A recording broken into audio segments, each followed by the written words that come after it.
Hi all, ഇന്ന് ഞാൻ വന്നിട്ടുള്ളത് റെസ്റ്റോറൻറ്റ് സ്റ്റൈലിൽ എങ്ങനെയാണ് ബീഫ് തയ്യാറാക്കുക എന്നുള്ള കേട്ടോ. അതേ രുചിയിലും അതേ ടേസ്റ്റിലാണ് കേട്ടോ തയ്യാറാക്കി എടുത്തിട്ടുള്ളത്. അതിന് വേണ്ടിയിട്ട് ഞാനിവിടെ എടുത്തിട്ടുള്ളത് 1 കിലോ ബീഫാണ്.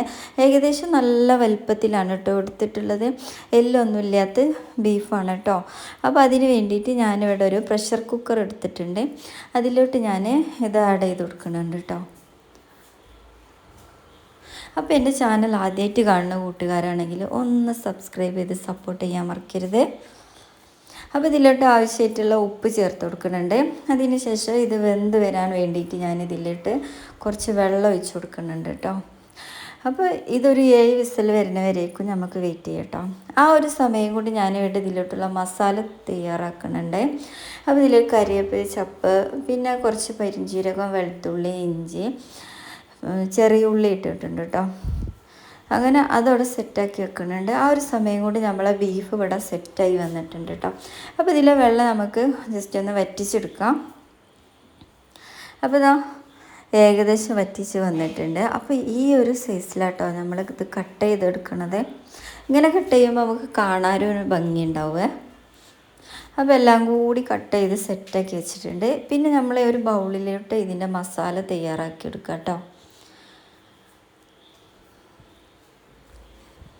ഓവറായിട്ട് ചതച്ച് അരച്ചിട്ടൊന്നുമില്ല കേട്ടോ, ജസ്റ്റ് ഒന്ന് ക്രഷ് ചെയ്തെടുത്തിട്ടുള്ളൂ.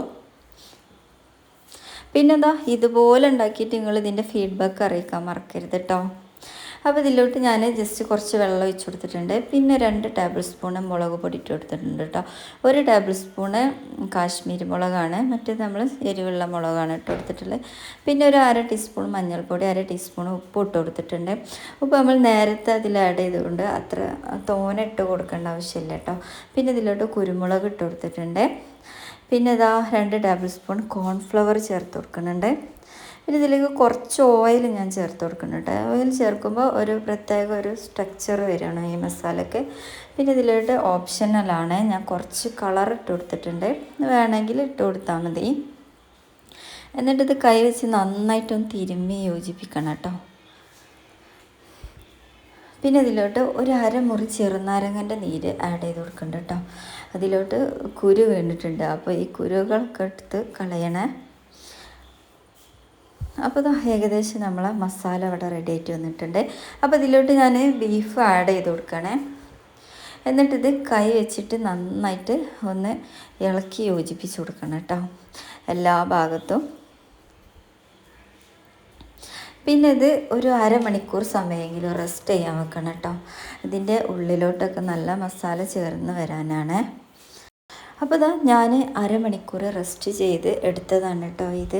എന്നിട്ട് ഞാനിതൊന്ന് ഇളക്കി അങ്ങോട്ടും ഇങ്ങോട്ടൊക്കെ ഒന്ന് തിരിച്ചിട്ട് കൊടുക്കണം കേട്ടോ.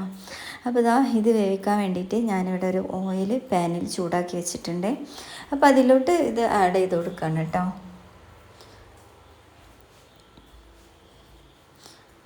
എന്നിട്ടിത് നമ്മൾ അങ്ങോട്ടും ഇങ്ങോട്ടൊക്കെ ഒന്ന് തിരിച്ചിട്ട് കൊടുക്കുന്നത് നല്ലതാണ് കേട്ടോ. പെട്ടെന്നത് അടി പിടിക്കാൻ സാധ്യതയുണ്ട്. പിന്നെ ആദ്യം ഈ ബീഫ് വെന്തതാണല്ലോ, പിന്നെ ഈ മസാലകളാണല്ലോ പിന്നെ ഒന്ന് വേവുള്ളത്. അപ്പോൾ പെട്ടെന്നത് വെന്ത് വരാൻ സാധ്യത കൂടുതലാണ് കേട്ടോ. അപ്പോൾ ഇതാ എൻ്റെ ബീഫ് ഇവിടെ റെഡി ആയിട്ടുണ്ട്. അപ്പോൾ ഇതിലോട്ട് ഒരു ടേസ്റ്റിന് വേണ്ടിയിട്ട് മല്ലിയില, കറിവേപ്പിൻ്റെ ഇല ഇട്ട് കൊടുക്കുക കേട്ടോ. പിന്നെ വെളുത്ത എള്ളുണ്ടെങ്കിൽ ഇട്ട് കൊടുക്കുന്നത് നല്ലതാണ്, ഒന്നും കൂടി കാണാനൊരു ഭംഗി കിട്ടും കേട്ടോ. അപ്പോൾ ഇതാ എൻ്റെ ബീഫ് ഇവിടെ സെറ്റായി വന്നിട്ടുണ്ട്.